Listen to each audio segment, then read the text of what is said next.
is up, my fellow perfectly normal non-vampire humans? Welcome back to the channel. I am the Crowlector, a totally normal human who does not transform into a half-crow man on the Harvest Moon because, oh, that would be ridiculous. Today, we're taking a look at the new NECA Toys What We Do in the Shadows Toony Terrors. Now, the moment these guys were unveiled, I knew that I had to have them. The show is a serious comfort show for me.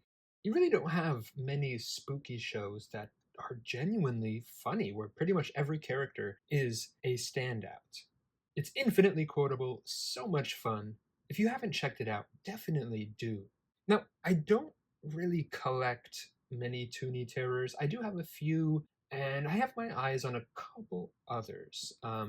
Generally, if I think they'll make the character in ultimate form, I'll usually hold off, but if there's no chance, I'll usually settle for the Toony version. They're cute. Sort of turn each character and franchise into like a Saturday morning cartoon version of the character. They're certainly more for display and nostalgia purposes over collecting and posing purposes. They usually have very little, if any, articulation, little, if any, accessories, but they're always bright and flashy and fun.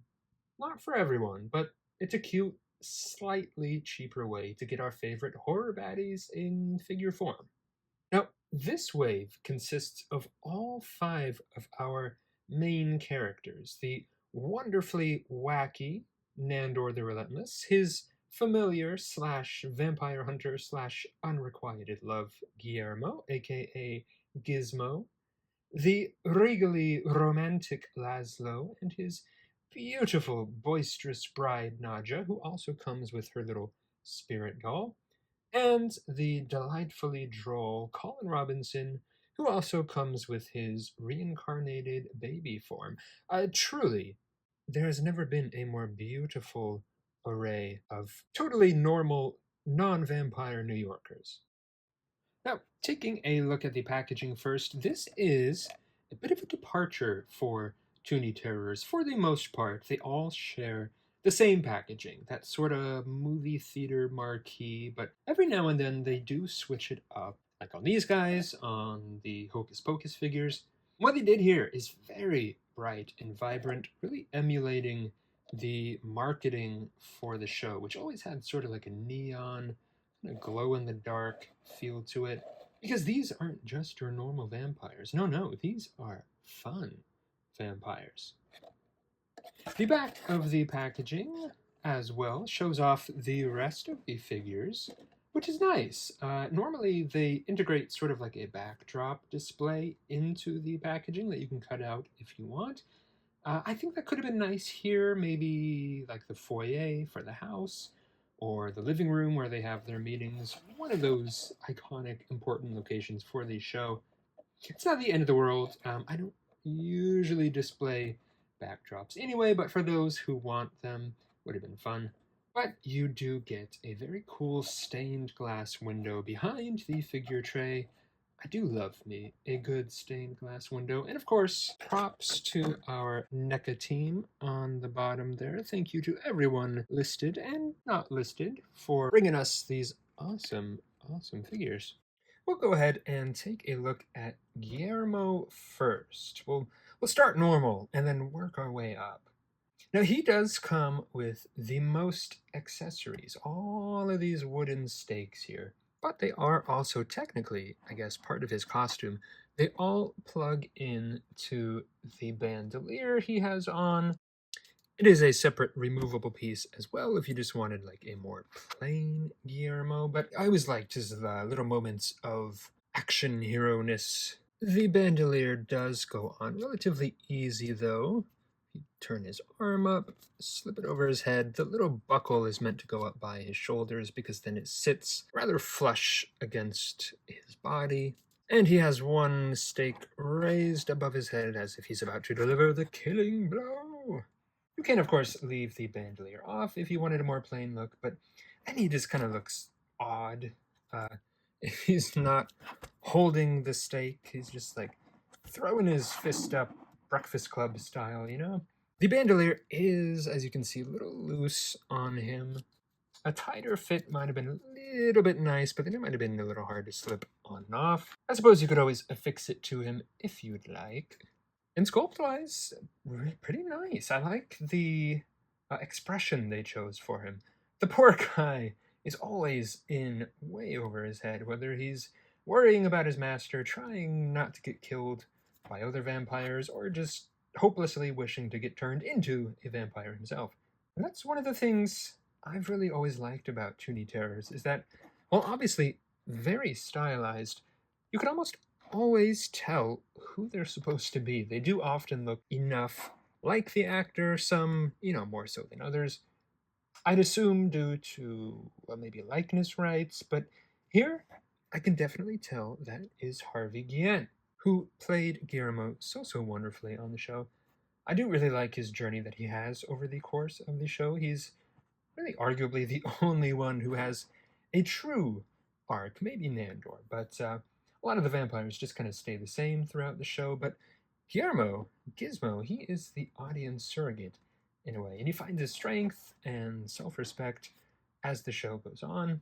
It's always nice to see a leading man who kind of challenges the stereotypical definition of what it means to be a leading man. But there's some really nice paintwork here, especially, I think, on the design of the sweater. The design is relatively clean all the way around, a few little scuffs here and there, but what can you do?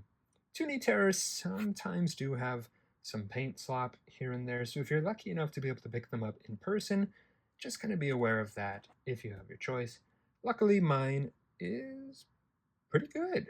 Some really nice kind of small detail, like the shoelaces, buttons. Now, another thing about Toony Terrors, if you're not familiar, is that they are kind of glorified statues. If you get any articulation at all, it's usually just the head and the arms. And Guillermo here is no different. But he does have a nice ball joint at the head. His arms do move up and down. His hands do move side to side as well, especially for the stake hand. Can add some nice little subtle changes to him. He also has a ball joint in the feet, which is really nice. It really helps with stabilization. But that's it. Nothing at the waist, no leg articulation. And that's pretty much the same across the board for all Toony Terrors. It's certainly not terrible. I mean, we have certainly seen worse, but don't be expecting the normal NECA ultimate articulation here. I will say, as well, the joints on all of these guys were a little tight when I first turned them, so just be gentle so you don't break anything. Next up, Nandor the Relentless, looking as relentless as ever. And Nandor is appropriately tall. He's not abnormally huge, but he does kind of tower over the others, just like he did in the show. Is very physically imposing, but a bit of a gentle giant. I really like the expression they chose for him as well. It really captures that kind of gleeful innocence that Nandor often had. He's just so enamored with so much. Very golden retriever-like, showing off those nice pointy fangs as well. Now, the sculpting on these guys, obviously, is a lot simpler than your normal figures, but there is still some nice detail across the board, especially on things like the ring, and then the gold lining of the cape. Gosh, I love me a good cape. I really can't blame Nandor for wearing his all the time. It really does make you feel regal and important. Now, the cape is a separate piece. You can feel that it does move independently of him. I don't see anywhere on the back where it is fixed to him, but I personally am not going to try taking it off. Not only does it just add to the overall look of the figure, but because the hair drapes over it and just kind of how tight it feels when you pull, I don't want to risk breaking anything. It does impede the articulation just a smidge. He does have a ball-jointed head as well, but again, because of the hair, I'm not gonna get much. Does have the cut arms as well, and the cut wrists, which are nicely hidden by the little ruffles in his shirt. And he has more of a boot swivel than a ball joint. No accessories, though, for poor Nandor. I suppose you could consider the cape one, but again, it's more like a costume piece. I think it would have been fun to see him come with something. Maybe some of his beloved creepy paper. Maybe a shopping basket, or even like his old Al Canadar helmet. But even as is, he is a nice, gotta say it, fun figure. And Laszlo is next, played to perfection by the incomparable Matt Berry, who can honestly take even the smallest, simplest of lines and make something iconic out of it. And this is, unmistakably, Matt Berry. A very good job on the sculpt. That raised eyebrow. Is he inquisitive? Is he feeling the urge to bump uglies? Maybe both, who knows? He is rocking a bit more of a dynamic pose like Guillermo, and there is a lot of character here. He is every bit as sassy as Laszlo is known to be, but because of that, because of how the articulation is implemented and just how little there is, it kind of feels a bit pointless. He's really not going to look normal in any position but this. I don't know, you can have him scratching his ear, do the Carol Burnett. If he had a watch, he could be checking it. But that's about it. He's just kind of designed to stand there and look pretty. But there is some nice paintwork here as well. Again, he has a nice, shiny, appropriately gaudy ring to show off. I do also really like how they did paint his fingernails, just like in the show. You got the one there. The others are hidden in his palm, but again, there's a little attention to details. As far as the paint apps go, they are nice and clean. Not much, if any, slop, really. And I do like the little bit of purple. Again, Laszlo was always very regal, but appropriately flashy when he needed to be. And just like poor Nandor, no accessories with him. I know that Toony Terrors aren't exactly known for accessories. Most actually do not come with accessories, but there are certainly things that they could have given him. Most notably his witch's skin hat, maybe a top hat, or an alternate head with some of his lab gear on. Maybe even his iconic bat form. But still, Laszlo is iconic, and plain though he may be, just seeing him on my shelf makes me very, very happy. And what would Laszlo be without his beautiful bride, the iconic Nadja of Antipaxos? She may be a bit bossy at times, but she is the one who gets things done. Things, in this case, also including Laszlo. And I do like that they went with the red dress. Black was, I'd say, definitely more Nadja's color in the show, and it could have been nice to get some more black in the wave overall, but because of the red, she does match Laszlo rather nicely. And the face sculpt is, of course, classic Nadja.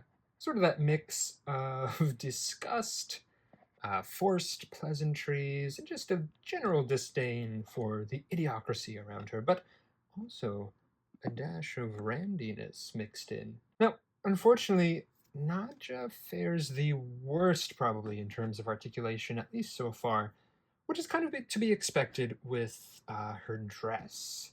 She is a traffic cone. She moves at the head, but even then, because of the hair and her little poofy shoulders here, like with Nandor, you're not going to get much movement, especially side to side. She does get some decent up and down. Her arms also move up and down independent of one another, but I don't know, then it just kind of looks like she's trying to shake hands, but that's not really something Nadja would do. But because of the lack of articulation, they did throw in another accessory slash character, really, which is her spirit doll, or the doll containing a piece of her spirit. And little Nadja is wonderfully sculpted to match Big Nadja, which is very charming. Even though the same little hair, same pose, same brooch, everything. She does get one little point of articulation, but it's, well, I wouldn't even go that far necessarily. Her head does technically move, but yeah. Yeah. I mean, she is a doll in the show, so a little bit more would have been nice, but I do like that they just kind of made her emulate her big sister, essentially. Our two Nadjas may not have much in the way of movement, but they definitely make up for it in terms of character. Last, and maybe certainly least, everyone's favorite energy vampire, Colin Robinson. Now, the very idea of an energy vampire, I think, is so clever. We've all known an energy vampire or two in our time. Maybe we've even been the energy vampire. I know I certainly have. Colin is decked out in his delightfully droll tan, well, everything. Sweater, pants, tie, not a lick of color to this guy. He is as vanilla as they come, and that does extend to the pose, too. He's very straight, very rigid, very boring. Because of that, aside from his head and his shoes, there is not a lick of articulation on this guy. But luckily, both articulation points are ball joints, which is especially handy in the feet because he does tend to kind of lean a bit. But with the ball joint, you can put his weight forward a bit. The baby as well. No articulation aside from the head. But it is sculpted rather nicely. I suppose I can't even really necessarily be mad.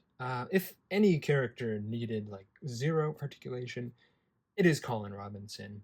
Very fitting for perhaps one of the purposefully most boring people on the planet. All the better to sap your energy with. And luckily, the heads are pretty easily swappable. And I think, honestly, I may keep them like this. I don't think Colin ever sucked anyone's energy as a baby, so that one feels a little bit more at home on the adult body, where he sneakily, gleefully sucks people's energy, and we do get those really piercing blue eyes. Not to mention the visual of the head of a bald adult man with glasses on the body of a little baby is just so delightfully silly to me. And that will about do it for the What We Do in the Shadows Toony Terrors. I really do hope we see more of these guys. I think we at least need the guide to round out the main cast. And I would love to see a pack with the Baron and the Sire. I think Simon the Devious would be fun as well. There are obviously plenty of variants you could do for the main cast as well. Normal human bartender and totally different character Jackie Daytona, maybe a Nandor in his workout gear. You could do Guillermo in the trench coat, and so on. Obviously, I would love to see ultimates of these guys. I think they would sell at least as well, if not better, than, I don't know, say the Rob Zombie Monsters figures. They may not be as popular as some of the iconic horror monsters, but they've still got enough of a crowd to sell decently well, I think. As long as we could get at least these 5 in ultimate form, I would be happy with it. But at the same time, I can't deny that the Toony Terrors line really does suit these characters. For as colorful and wacky as they all are, these little cartoonized versions do feel rather appropriate. But let me know what you guys think in the comments below. What other characters from the show would you like to see in the line? And what other horror icons would you like to see made into Toony Terrors that have not been gotten to yet? Thank you so much for watching, you guys. I really do appreciate it. I will be back soon with more creepy collection content. But in the meantime, don't forget, stay spooky.